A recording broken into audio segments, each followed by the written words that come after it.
come here. Fred, come here, go na again, no, they can't amigo. Oh, everyone would be going in a when they come here, and again, nowhere. Okay, can you know it? Eh? Equally go fine. What? Anyone will go to me where me, eh? But on we're moving on here. When I'm here, why would my one edge, eh? Fred, you go on me now. You go in my verame coco. Quer we get passion verame? Eh no. O baby get well, o gualigo.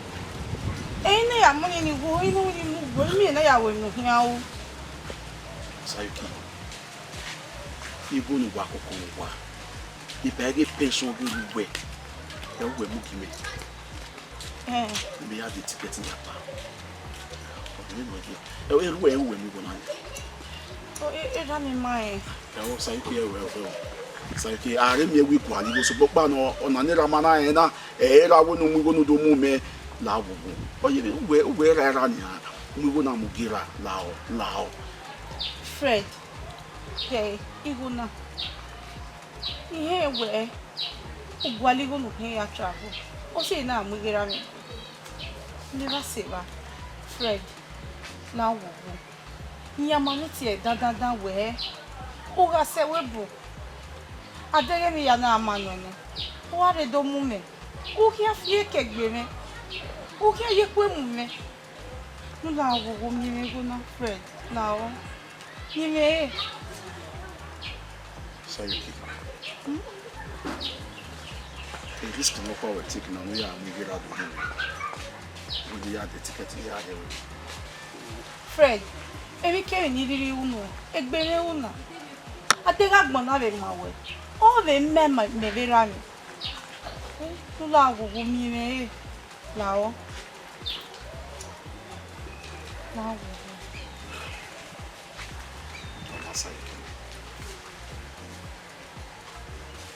A sin on woman. You can mean at the agbo, a sinner, a mere at the demon. He have a say we put on you. You can be setting them. I won't on the only men or said they are you.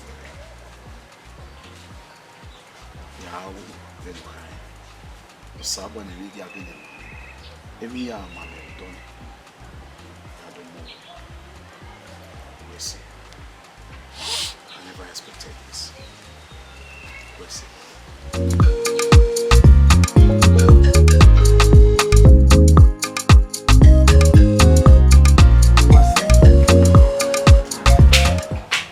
Papa, boy. Thank you. Papa. Menos un dame. Papa, onye. Iwo le scope ni le ko si le ko so ba. Na ma we na baba ya lo di ba ma ya le ba ya ma mu ere to. Iwo ni ki le yi te ka ki le yi. Iba se ye ba re. Ba ko na ya ki le yi. Baba, mai wo ba oro wa na ni. Ona ni ya. Me ba re mu ta ya le mu le. Iwa ti wa pa ni agolo mo ka ko ta ma be di wo ya mu wa ya Wo papa mai mai ebe ni wa di pa se ni ma ni ba ya so ma gbon ere to Sanki Papa. ni la ina te o te tu ni ma o fi ni sa Papa. we ni ya o le ma we iwo ni wo te la pa ye pa mo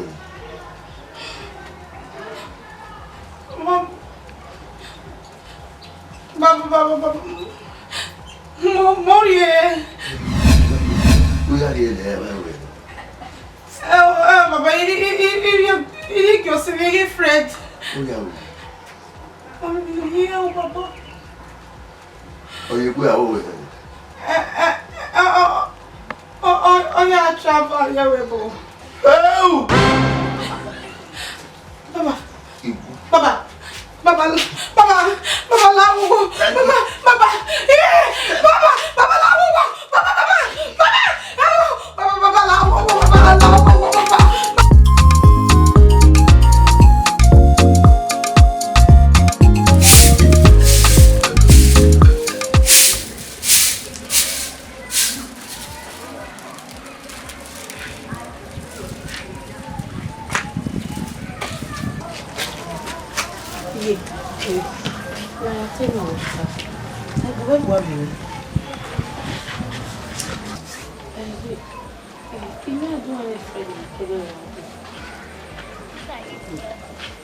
Friends, I don't like being with the woman you are never again.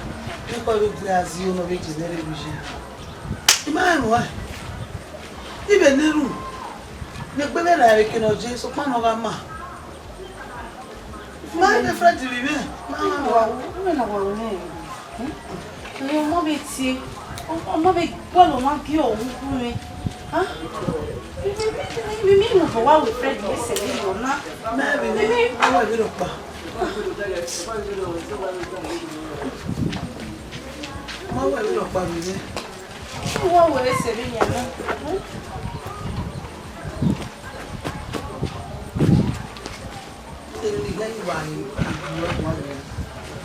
Udo panigari you know say mo ni have a pie ude ga very no money we pie imagine you want me to dia the friend do na we mi opia o we ko we do we yan pe o le ko ya we gbe ko we lo wa we gba zero ku gbe mi me o ma bro won mi be dey ko le mo e go da ni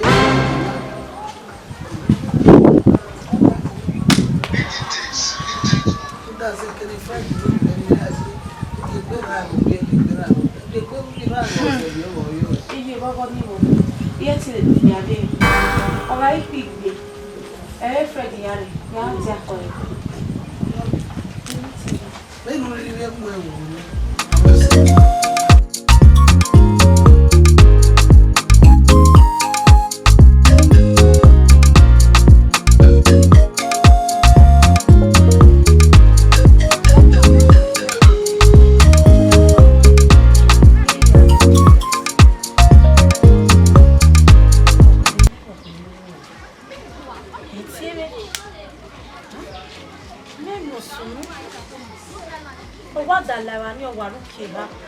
OTITI-EVBOEBO. Yeah, what's about it? Oh, near Ibia Kibia. Area, what? Me what out? And you know, you bear a low put in it. It would become a can. Put away. Here, what low put in here 1 month for? Oh, it's a way. Here, one aeroplane. A plane. Here, one loud and 1 year phone. Here we bony no 1 year and your facility alone on your phone. On your phone. That's how many machine. You know what? Me grandma cook or what a little body. And then no one lie with bony gone. Then no one lie with bony. That's a more of a that don't know. Diane, or I lie with bony. No, you lie with bony. You generally.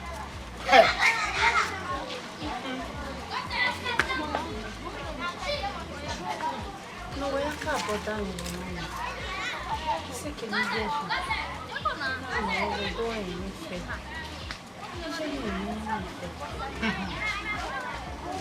Ogile done everywhere. A service of the land, over the field, and only fed me. Everything, what you say, Mama will be done. Any is friend. We are fun. Yeah, any what's a mouth. And you find a way up what the way. Cook, we are not really way. Where you hear friendly way. Swan friendly. I'm not way, now. Let me on. We walk for me. We're not here. Leave it some way. A friendly one of the way. Or they're not that way. You ain't getting up with green. They no way in a Ronnie. You're not coffee on the floor. At the time, you're not about way. On a coffee on the floor. Or I have a sick card away. No, he low. At a boy, they're not about. Or one and about. Okay. Okay, that's how we do. If Fred the cake by how long on the cake by? Eh? Go one or two is you all come up. I'll see no one met you calling me. Hey, go already on me. Eh?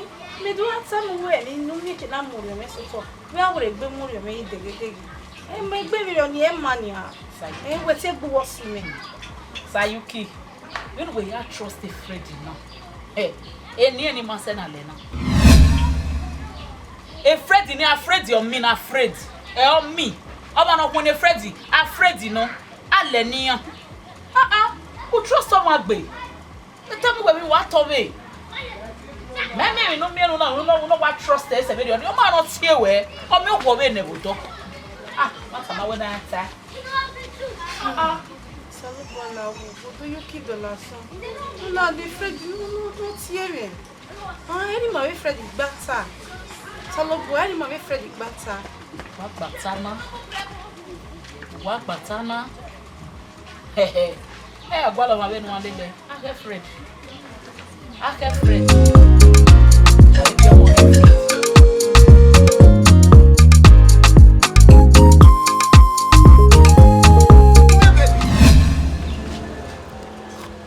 Obi me, Fiati.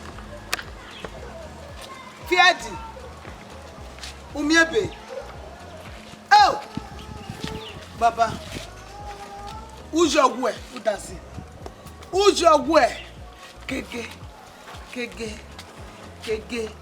Obi mega Fiati omiebe wepo. Awa miebe, amiebe na we. Awa miebe wolo wodo. Ha mi bukpolo wodo ni. Una igata mama gwe gboni go me gbe na mi odo akeni wa akegwa bi ebe ha we mi na bi me oh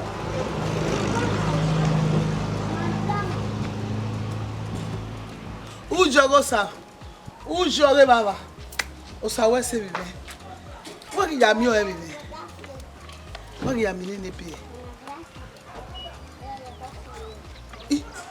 America girl na wa be woni gogogo ogiri ebenu wa wari ye America girl tu ki awari ye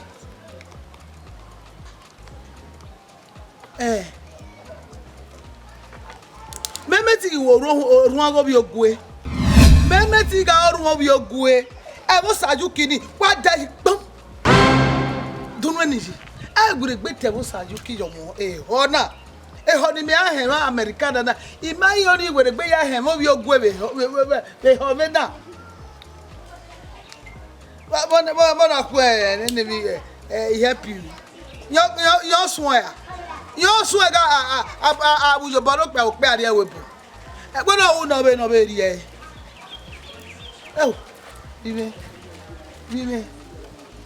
agbon ma we no ma me ni wo gba de wa Americana le gbe ade ume ade ni eja wiyan je awiyan fefa je hian abege ga orun Americana ki igi orun obi ogwe gbe ga yi mira oye gbere gbe seleke ere da gije obi meti do asigo ye gboni de duga ewu kan dugi o me agbede e ro kan lati ode kongon gbajawu la odo bibe oma bibe oma ge ti tewe bibu ko ni wo bibe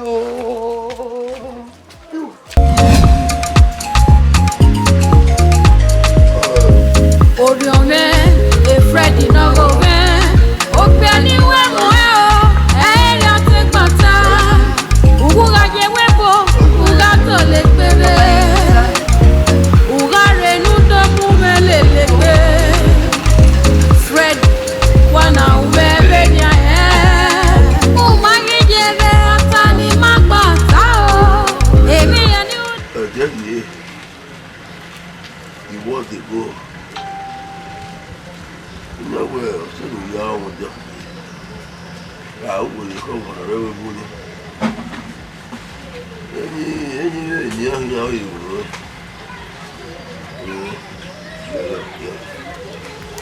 Well, I took Bamboo upon an hour. Meu como pão, né? Ó. Aqui já fala agora. Eu não sei quanto pago. Porque eu mudou o ar. Eu não vou jogar o pão. Não. Mas muito rápido.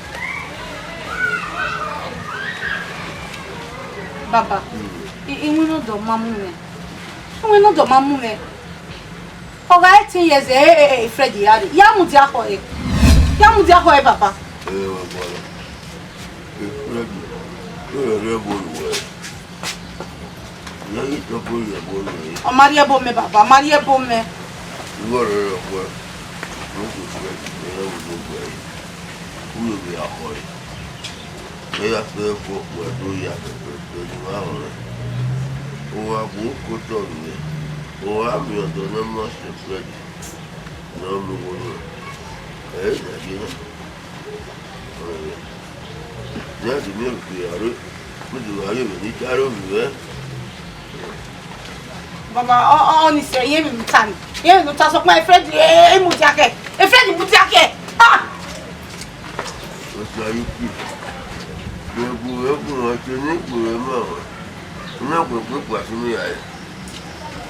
Tá por lá. O Fred, eu vou olhar aí por aí. Me tirou aqui ali.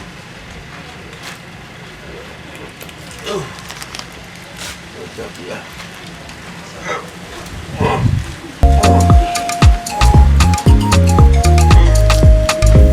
Oriome, Freddy no go ben.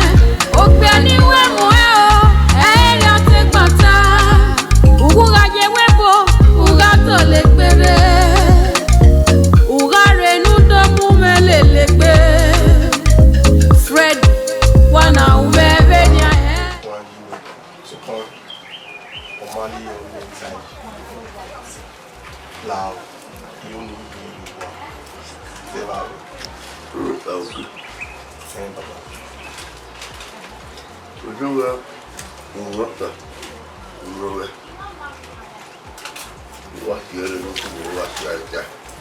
Papa. What's it, Papa? Baba. You guys think ya? Come on, yeah. Baba gele.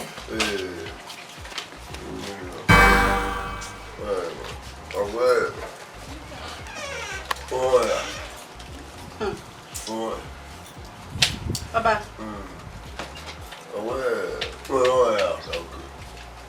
Iyan.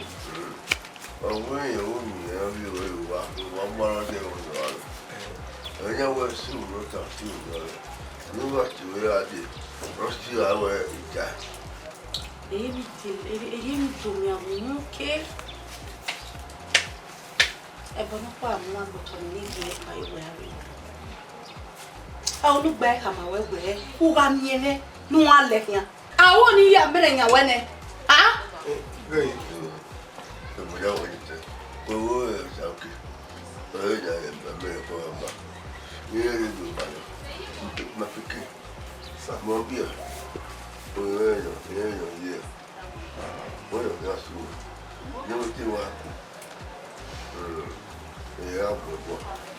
What's up? What's up?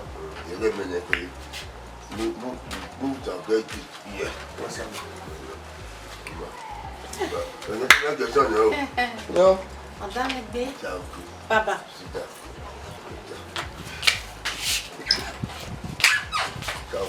Baba.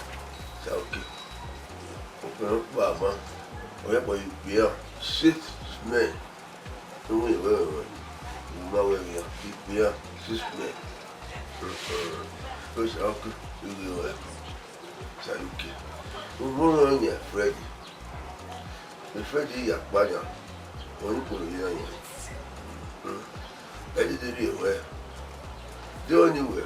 O Rafael do Fred. Fred, ele diria, ué. Não é aí. Fred disse, né? O assim que ninguém Fred ia. Ele ia para cá. Ele vai olhar. Anyway, why Fred? What I do, Baba, I only more. A Fred is here. He has it behind Fred. Has it behind. What do we hear? You get up from a book. I tell you, I know. Where you're near with Fred, you know, I have bubble for. Who are you for down market? Has it be. Oh, Thomas, has it behind. Ugare nudo mumelelebe Fred wana ubebe nya umangi jeve atani magbata o emi yani unwe we mangi sete jere Emi ya je Sa. Wari wa kede Ya so wo so we ya iso. Iyo mi ara mi ma mi o yi Okay. A Fred. I'm a Freddy. I'm a Freddy. I did a green room. I go down on me one fan. Can the Freddy know me? No, you go on my agway. Whoever me now, you beg it, go for me. Anything else so bad. A boy and a Hanania, a boy on my phone for. Eh? A boy on my phone, marry me, one no be man, no be guali, no be man. Oh, it's here. The Freddy, I want with 4 move back there. Many are one back. We are not going my weapon, not here, but we would marry or go. And my ever fed it, receive my yard, you have to work, but don't have you having no man. Why would you see? If you had to know, I can only ask you. Oh, General, Benjamin, Jebo, wow. Jerry is so loud. Shall we mind like the Yes, the devil do me. Yeah, the rough or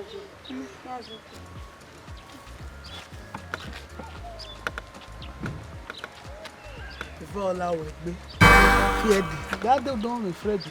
I go down me.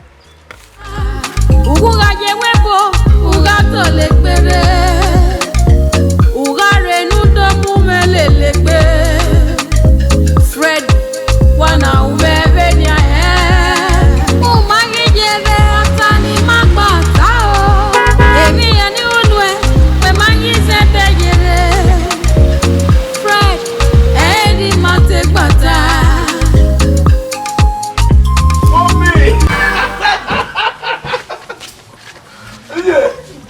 Mommy, Fred, mommy, yes, so Fred, yeah.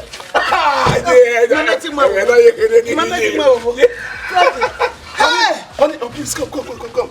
Yeah, Bime, yes. Bime. Fred, yes, I'm Bime. back home. Amo. Oh, you not come Calm down. I will later, you know. We're gonna do all that later, okay? But for now, just calm down, okay? Yeah. Oh, well, let me introduce you to this is my wife. Americana. Yes. Look at the mommy. You got to my way.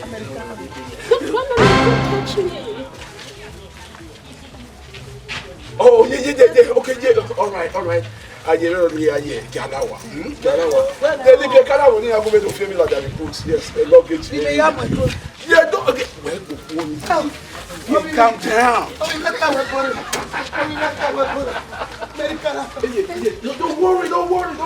worry. I would already. Oh, what you know? Yeah. Calm down.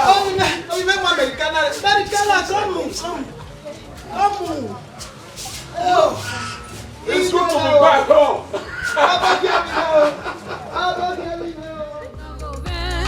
Ogbeni wemo eri ate gbata Uga je webo uga to le pere Uga renu do mumelelebe Fred wana ubebe nya umangi jeve atani magbata o emi yani unwe we mangi sete jere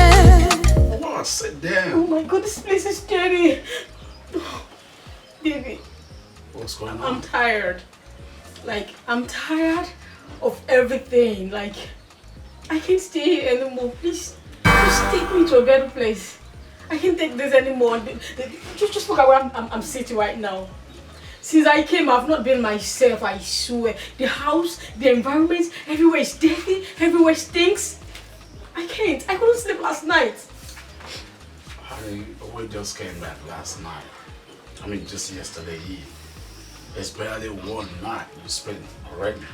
So now why are you complaining? You know the reason I brought you to Africa.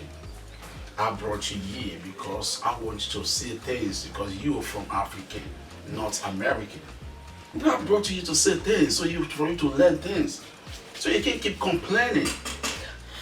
Baby, I'm tired.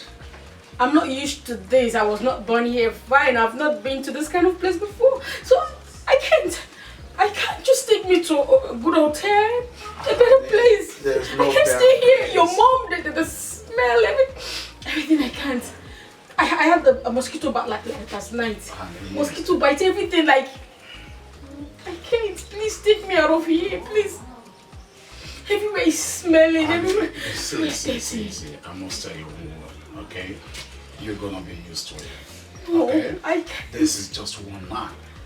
Okay? No. Before or wait, you're gonna be used to it. I'm going to go crazy. I'll just go mad. I'll go mad. I can't. No, I can't. Have you forgotten that you came down here to learn something? Yes, I did, but I changed my mind. I'm not leaving. I'm not staying. I'm leaving. I changed my mind. I can understand, okay? I can't. The For me, food. The food you gave me I know yesterday. you're not used to it. I know. Oh my God. Honey, just calm down, relax yourself, okay? You're gonna be used to it in a short while, okay? Just relax yourself. See, I promise you, you know what I told you right there while we're back in the States? I told you that when we come down here, I'm gonna take you to a forest to see, Yes. you know, to see those beautiful monkeys. Yes, I like You monkeys. like monkeys, you know that? Yes. So I promise to do that for you. And I'm gonna take you there, okay? But all I'm seeing here is lizard, cockroach. Yeah, because well, don't worry, this is not a bush. I want to see Well, I'm monkey. gonna take you to a bush and for you to see monkeys. A big forest. A thick forest. I'll definitely take you there. But I don't know how I'm going to cope here. How do you see you're gonna cope? Don't worry about that, okay? Oh my God, my You mental hurts. just- Oh my God. You see, I'm used to it. It's not new to Everywhere, me. just look. Everywhere. I don't even know how you managed to get used to this. Yeah, I'm sitting comfortably here because I'm good. I'm good here. I know there's no phone here, but I'm good. No phone. I'm good. Huh? I'm good. Baby, Okay. I'm tired. So this is our bench. A bench. A bench. That's what we call it. Oh my God. See, so don't worry. By tomorrow, I'll start teaching you things. Okay? Things you need to know. Okay. And I'll see it. Okay, can you want you want? I want to be more busy. I'll see how you're doing. Okay, can you want? Okay, can you away? You said what? No, I was talking to myself, you know. I'll just say something in my own Are dialect. you planning to take me to a better place? Of course, I'm going to take you to a better place, but certainly not leaving this house, like going to a hotel. Yeah. But what stops us from going to the hotel? I know they have conducive places there. I know. We got the money to go to a hotel. Yes. But I want you to learn things. I want you to see things for yourself. This is Africa. This is not America. It's okay. Okay? Anything for you. Anything for you, baby. Okay. You're gonna be used to it, okay? By the time you start seeing monkeys everywhere jumping from one tree to the other, I believe you're gonna love the monkeys and you're gonna that smile. is what I want. You're gonna be like, wow, that is it! I can't wait for that. Don't worry, so I'm gonna... Papa,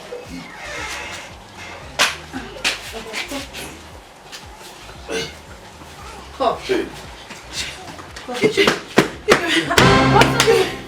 It's okay. What's the name? It's like and okay. Freddy can we put it. Freddy no he. Freddy when he huh? Freddy. Look at Lily. Okay we put it. My boy up there. Isha. Oh,